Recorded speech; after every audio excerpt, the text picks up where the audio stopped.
What's going on, everybody? How are you doing today? What I have you do today in this video is I want to give you guys my thoughts about a neat product that was recently announced. Now, you guys know the company called Razer. Well, Razer is the company where they make gaming machines, so like gaming laptops slash gaming towers, basically for the PC gamers out there. Well, apparently they had bought like Nextbit, which was like a smartphone maker, and then all of a sudden they just came out with a new phone recently. They call it the Razer phone.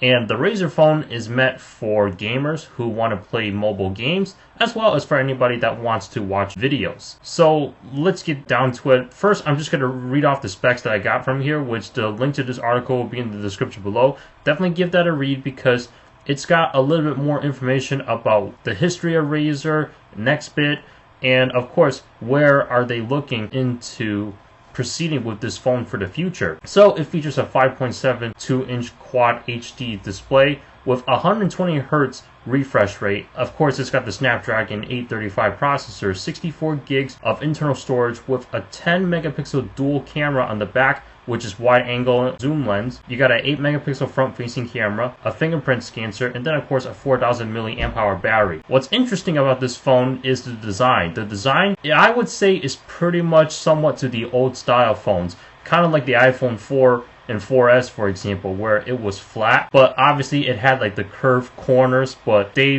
weren't as curvy as the iPhone 3G and 3GS was. So basically, Razer went with a flat look design with no curved display and no curved corners. Basically, everything is completely flat, which definitely gives it a different type of look compared to what's out there in the market these days. Because now smartphones are being released with curved edges, curved glass screens, curved backs. Some of these phones are coming with really curved displays. But Razer is a different look, and it uses the same aluminum feel to it that they have on their Razer laptops, which is pretty neat.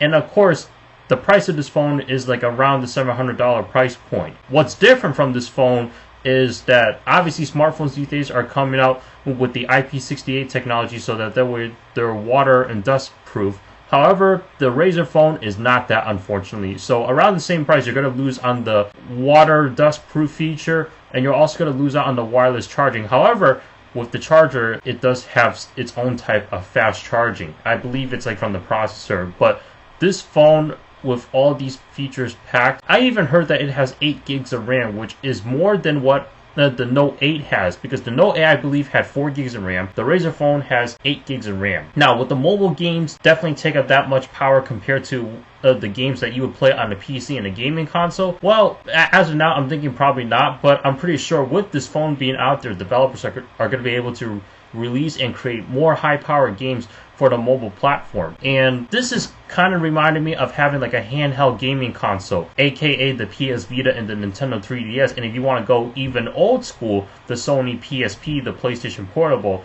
as well as the Nintendo DS slash DS Lite or DSi. Basically all the DSs were part of the same series until the 3DS came out. Then that was a whole new generation.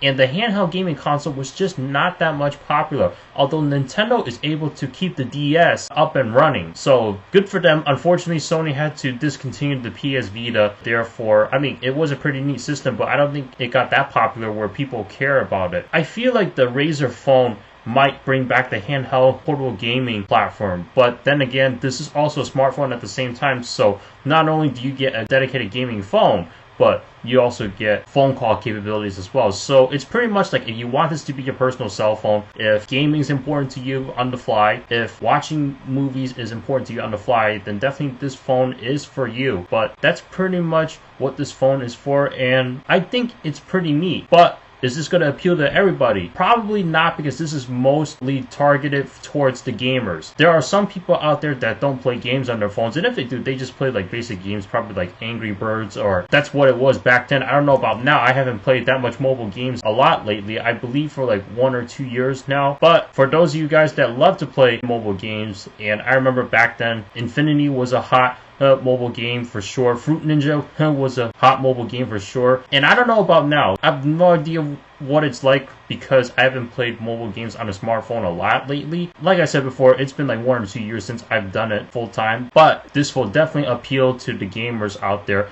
And for anybody that's interested in handheld gaming, hopefully the Razer phone will be the one for you. Because if you're interested in handheld gaming, but you also need a cell phone, well, there you go. Would I purchase one of these myself? Not really. Couple reasons why. The design is great and it's very unique. However, it just wouldn't fit for something in my daily life. Because nowadays, I want a phone where it feels very nice in the hand, and it probably does feel nice in the hand. I might not be able to take the flatness though, but then again, that's just personal preference. You may think differently. This would be a device that I would use on a once a while basis, which that's not what I'm looking for in a smartphone, but possibly a tablet or a dedicated handheld gaming console. But because I don't do a lot of mobile gaming, it wouldn't make sense for me to get this one. Now, like I said before, this is just for my circumstance, but your circumstance may be a little bit different. If you want to have it all, definitely get this phone for sure. If you still want something for dedicated gaming but don't want to turn on every day, then this might be the phone for you if you can minus the phone call capabilities. Because if you're going that route, worst case scenario, you're probably just using this as if it was like an iPod. But I would say those are like the top main reasons why you would want to get this phone. So what do you guys think about the Razer phone? And obviously, when can you get one of these? Well, first of all, you can actually pre-order them today, and they will start selling on November 17th. So definitely take a look at it if you guys are interested. If you guys like this video, please give it a thumbs up. Also, subscribe if you want to see more videos like this. Check out my social media, which will be in the description below. Thank you so much for watching. What do you guys think about the Razer phone? Leave a comment down below. I will see you guys in the next one. Take care, everybody.